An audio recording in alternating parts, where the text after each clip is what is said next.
Hello and welcome to Blockchain Gaming World with me, John Jordan. So this video is about the finances that have been raised by BRIGHT STAR Studios. So that BRIGHT STAR is a Danish developer working on the Ember Sword game. Sorry, I should say Ember Sword with an E, not Amber Sword with an A. So Ember Sword has been around for a number of years, and it's kind of been one of these sort of blockchain games that's had a fairly slow development. I think partly because of lack of funding. So it looks very nice, very good graphical style. Yeah, kind of caught the eye. It's built kind of a good community, but there's not really been a lot of kind of development work as far as I can see.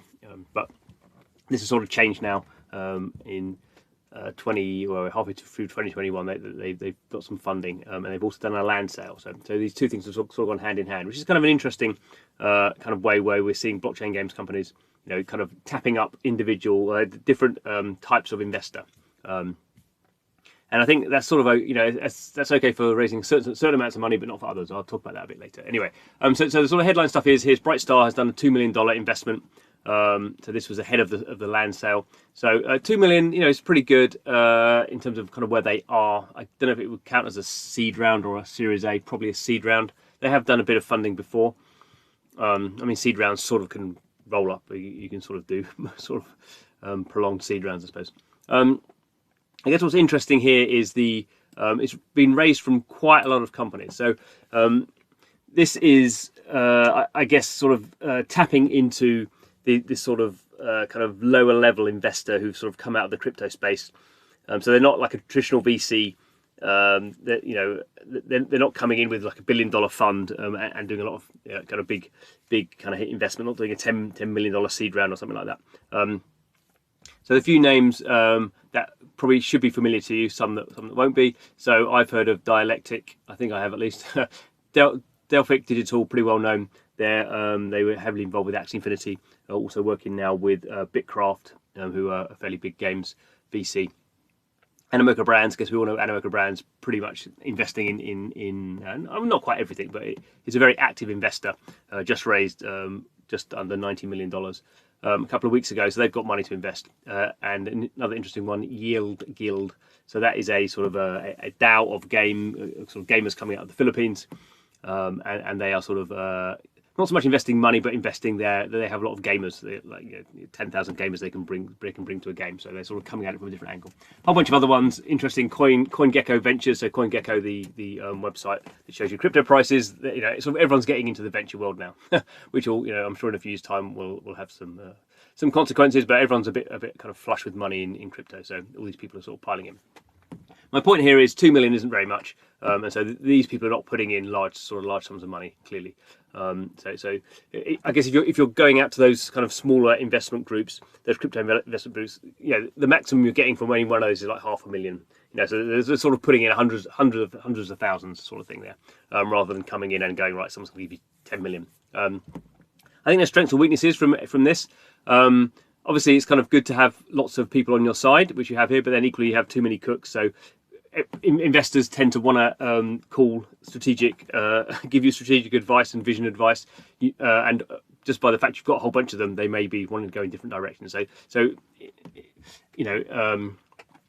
depends on the project, I suppose, depending on how much you focus on network and how much you focus on trying to keep your vision aligned to what all these people want to give you. So that's sort of the first part. So they've done over 2 million in funding, which will sort of get them, I guess, to a sort of pre-release kind of stage. It's probably not enough, I don't think, these days to get a proper blockchain game out and marketed, but it will get them to the next stage.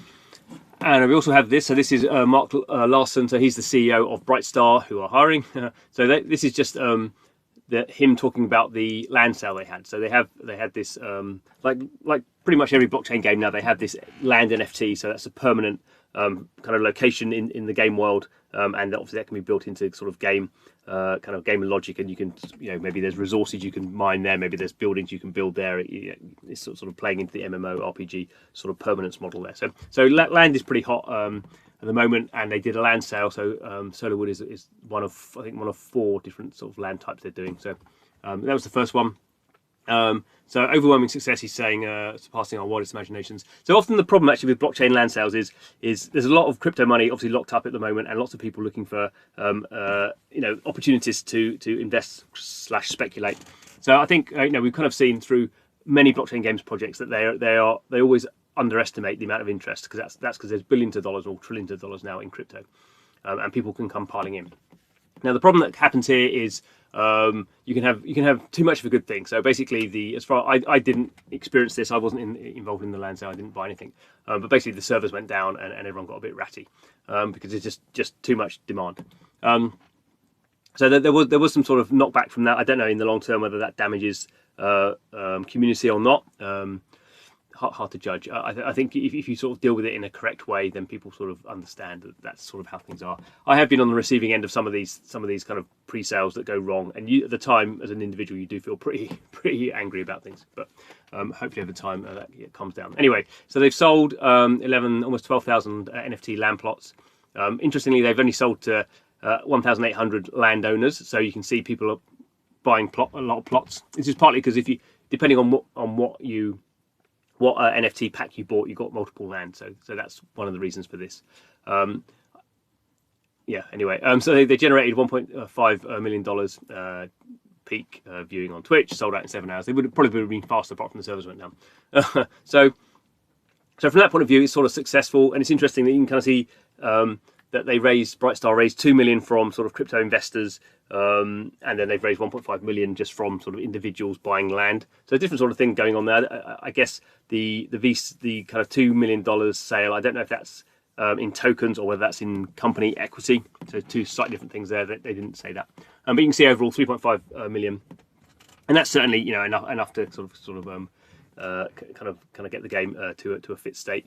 But the interesting stuff here is, as I was talking about with investors might want to have a view on your business strategy. Obviously, these 1,800 landowners are now like, well, when can I get the land? Can I flip it? When's the game going to come out? So suddenly, you don't raise money and nothing happens. You raise money and then you have people who are really interested in what you're doing, and they probably don't necessarily always agree with what you're doing or the timing of what you're doing. So money never comes without consequences, and that's often why in the traditional VC world, if you're raising small amounts of money, you tend to do it from small amounts of people who you trust. And we'll have to see what happens with Ember Sword. We can't kind of claim it now. So let's just have a quick look at the big leaderboard of investment. As you all know, I love my spreadsheets. This is my big spreadsheet. So here we have Bright Star. So here we have 2 million from VCs and 1.5 from, I've put that sort of token sales or land sales. So there's the detail there. A few other things. Poker Wars done 0.4 million from VCs. Well, that was tokens actually. So let's actually do some live flipping around there, because that was a token sale. So token sales should be there. Unique Network haven't got. They're building out something that's unique. So they actually did a fairly good round. Forte, these are the big ones we've seen recently. Big time studios, Animoca brands. Anyway, so we can see overall this isn't exactly correct when we go right down to like a 2016. There's probably a few I've missed out, but we've got $1.4 billion that I've tracked here, and 69% of that is from what I call traditional VCs, and 31% is from sort of token sales, NFT sales, that sort of thing.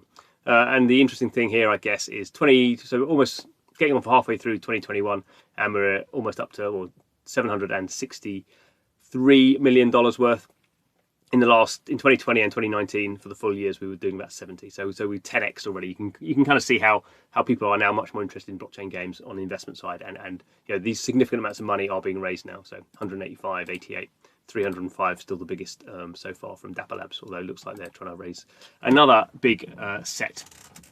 So there we go. It is interesting to see now is the time to raise capital, but raising capital is a battle. But kind of choosing the right partners is I think something that is a bit more finessed, and probably something, not that I've had experience of doing this myself, but probably something that's much harder than just to work out how much money you need to raise. But anyway, thanks for watching the video. This is Blockchain Gaming World, keeping our eyes on the games and the technology and the funding that is keeping this sector driving it into overdrive mode, if there's not too much driving. Please subscribe to the channel if you are interested, but thanks for watching, and see you again soon.